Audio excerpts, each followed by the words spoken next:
여호와의 말씀이 내게 임하여 이르시되, 인자야, 너는 이스라엘 산을 향하여 그들에게 예언하여 이르기를, 이스라엘 산들아, 주 여호와의 말씀을 들으라. 주 여호와께서 산과 언덕과 시내와 골짜기를 향하여 이같이 말씀하시기를, 나 곧 내가 칼이 너희에게 임하게 하여 너희 산당을 멸하리니 너희 제단들이 황폐하고 분향 제단들이 깨뜨려질 것이며 너희가 죽임을 당하여 너희 우상 앞에 엎드러지게 할 것이라. 이스라엘 자손의 시체를 그 우상 앞에 두며 너희 해골을 너희 제단 사방에 흩으리라. 내가 너희가 거주하는 모든 성읍이 사막이 되게 하며 산당을 황폐하게 하리니 이는 너희 제단이 깨어지고 황폐하며 너희 우상들이 깨어져 없어지며 너희 분향 제단들이 찍히며 너희가 만든 것이 폐하여지며 또 너희가 죽임을 당하여 엎드러지게 하여 내가 여호와인 줄을 너희가 알게 하려 함이라. 그러나 너희가 여러 나라에 흩어질 때에 내가 너희 중에서 칼을 피하여 이방인들 중에 살아남은 자가 있게 할지라. 너희 중에서 살아남은 자가 사로잡혀 이방인들 중에 있어서 나를 기억하되 그들이 음란한 마음으로 나를 떠나고 음란한 눈으로 우상을 섬겨 나를 근심하게 한 것을 기억하고 스스로 한탄하리니 이는 그 모든 가증한 일로 악을 행하였습니다. 그때야 그들이 나를 여호와인 줄 알리라. 내가 이런 재앙을 그들에게 내리겠다 한 말이 헛되지 아니하니라. 너는 손뼉을 치고 발을 부리며 말할지어다. 오라, 이스라엘 족속이 모든 가증한 악을 행함으로 마침내 칼과 기근과 전염병에 망하되 먼 데 있는 자는 전염병에 죽고 가까운 데 있는 자는 칼에 엎드려지고 남아있어 에워싸인 자는 기근에 죽으리라.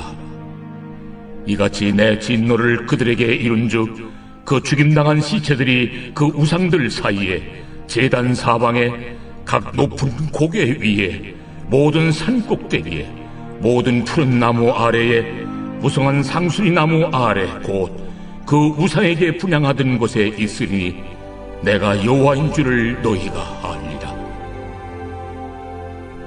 내가 내 손을 그들의 위에 펴서 그가 사는 온 땅 곧 광야에서부터 디볼라까지 황량하고 황폐하게 하리니 내가 여호와인 줄을 그들이 알리라.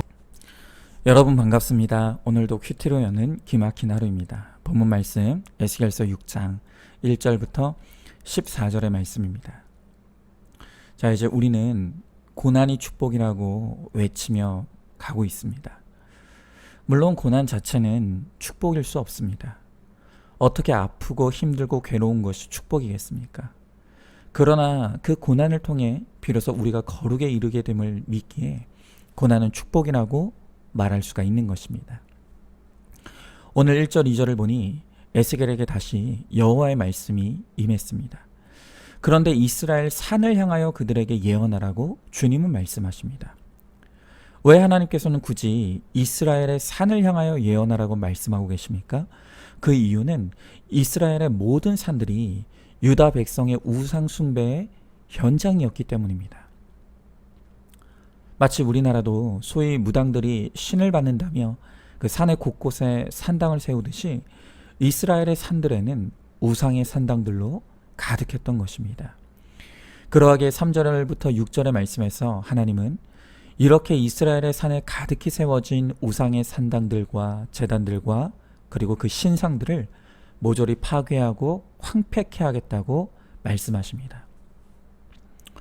우리는 이미 우리가 하나님 아닌 다른 것들을 더 사랑하고 관심을 두는 것을 얼마나 하나님이 싫어하시는지를 다른 많은 성경을 통해서 듣고 배웠습니다.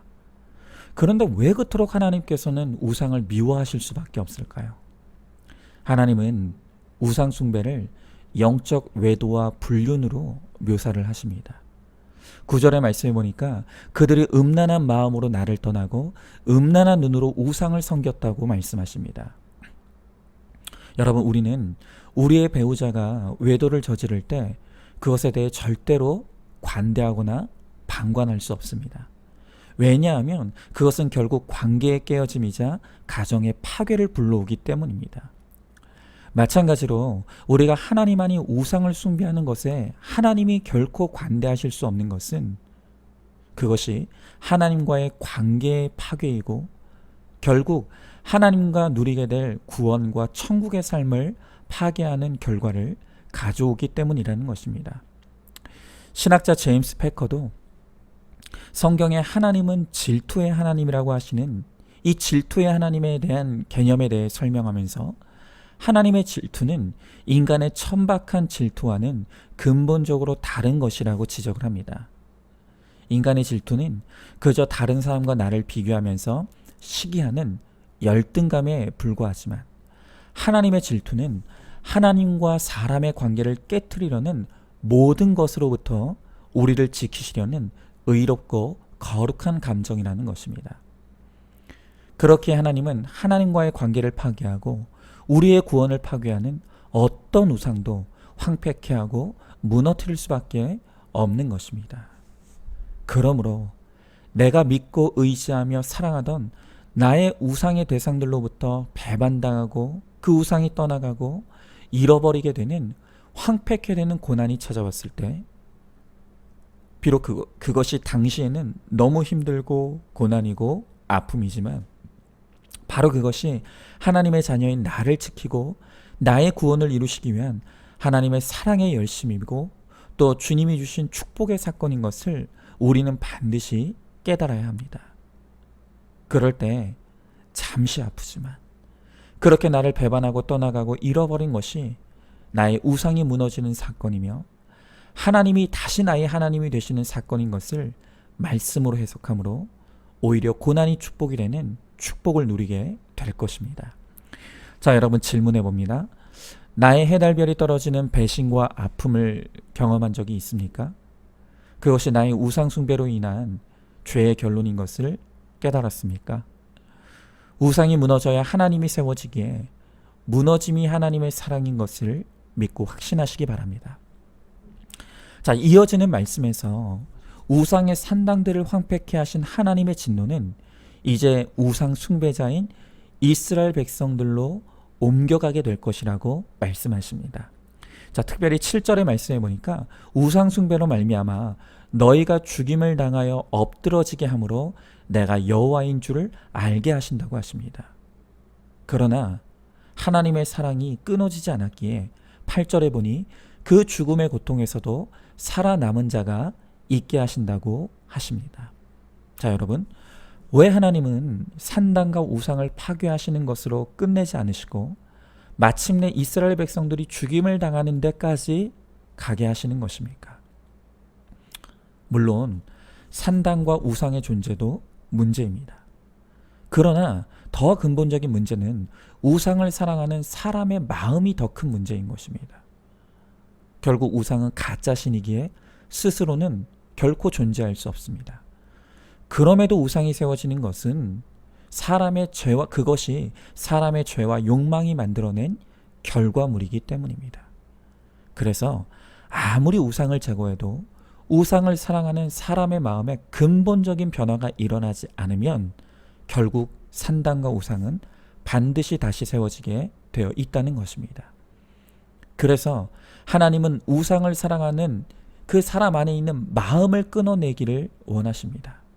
그리고 그것을 위해서 하나님께서 하시는 일이 무엇입니까?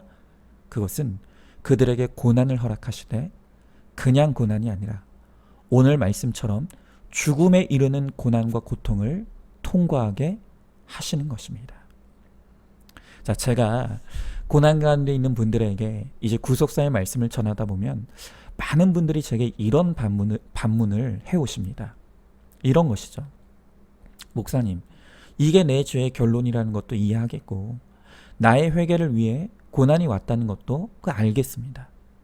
그런데 꼭 이렇게까지 아프게 하셔야 합니까?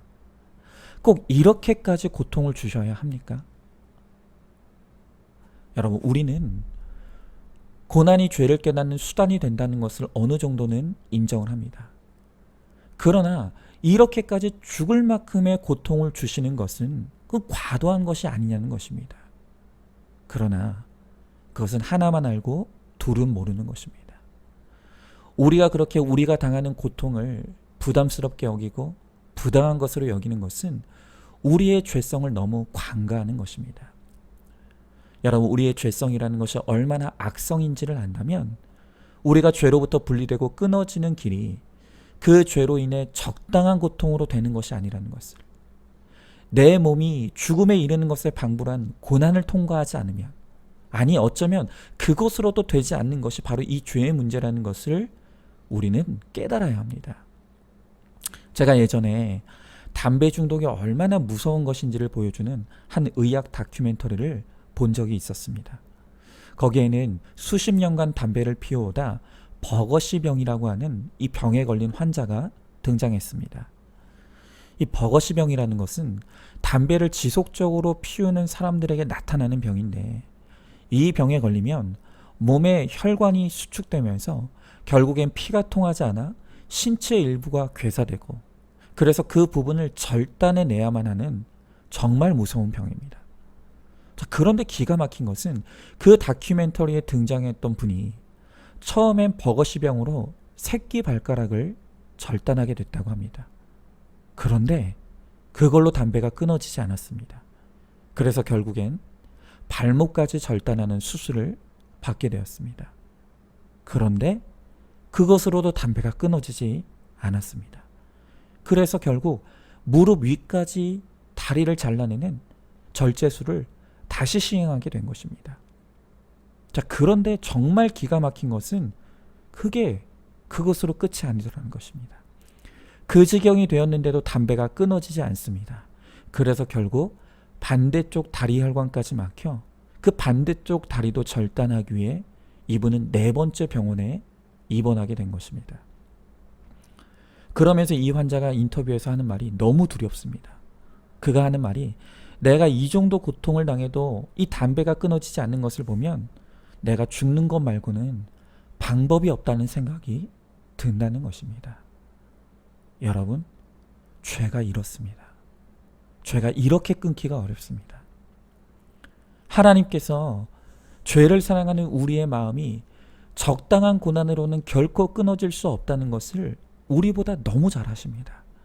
그래서 잠시 힘들지만 죽음에 이르는 확실한 고난을 통해서라도 우리가 그 죄로 말미암는 고통이 얼마나 크고 무서운 것인지를 깨닫게 하시고, 그것을 통해서 우리로 하여금 죄와 단절하게 하시는 것입니다. 그래서 결국 이스라엘 백성들이 우상 숭배로 죽임을 당하여 엎드러지는 데까지 가는 고난을 겪고서야 비로소 그들이 무엇을 깨닫게 된다고 말씀하십니까? 9절에 보니까 하나님을 근심하게 한 것을 기억하게 되었다고 합니다. 그리고 스스로 한탄하며 이 모든 것이 그 가증한 일로 악을 행했기 때문이라는 것을 깨닫게 된다는 것입니다. 하나님께서 그들에게 허락하신 그 확실한 고난과 고통을 통과하고 나서야 그들은 비로소 내가 하나님을 근심하게 한 것을 깨닫고 스스로 한탄하게 되었다고 합니다. 그러므로 내가 죄를 짓고 있는데도 그 죄가 들키지 않는 것은 불행 중 다행이 아니라 불행 중 불행이라는 것을 우리는 반드시 알아야 합니다. 내 죄가 백주대낮에 드러나고 그것이 들켜서 땅에서 죽음에 이르는 고통과 수치를 당하는 것이 영원한 멸망을 피하는 하나님의 은혜이고 축복이라는 것입니다. 여러분, 하나님께서 나에게 주시는 어떤 고난도 나에게 과하거나 부당한 고난은 없습니다. 나보다 나를 더 잘 아시기에 나의 거룩과 구원을 위해서 주시는 하나님의 적당한 고난이 있을 뿐입니다. 우리는 이것을 알고 왜 나만 겪는 고난이냐고 원망하지 마시기 바랍니다. 오직 나를 위해 주시는 가장 알맞은 고난만 있을 뿐임을 인정하며 오직 회개함으로 내가 주님 앞에 나아감으로 내 고난을 인분해서 쇠똥으로 감해주시는 하나님의 은혜를 누리게 되는 저와 여러분이 되시기를 소망합니다. 자, 질문해 봅니다. 내 죄로부터 돌이키기 위해 고난이 필요하다는 것을 인정하십니까? 고난이 있어야 할 일이라는 것은 인정하지만 지금 내가 당하고 있는 고난과 고통은 부당하고 너무하다고 원망하고 불평하고 있지는 않습니까? 내 고난이 나의 거룩과 구원을 위해 하나님이 주신 가장 알맞은 고난임을 인정하고 오직 회개함으로 인분에서 쇠똥으로 감해주시는 하나님의 은혜를 누리시기 바랍니다. 자, 오늘도 9월 10일 보석상자입니다. 예수님은 옆에 두는 분이 아니라 품어야 할 분입니다. 아멘. 오늘도 큐티로 기막힌 하루를 살아내는 하늘가족 공동체 우리 모든 성도님 되시기를 주의 이름으로 축복합니다.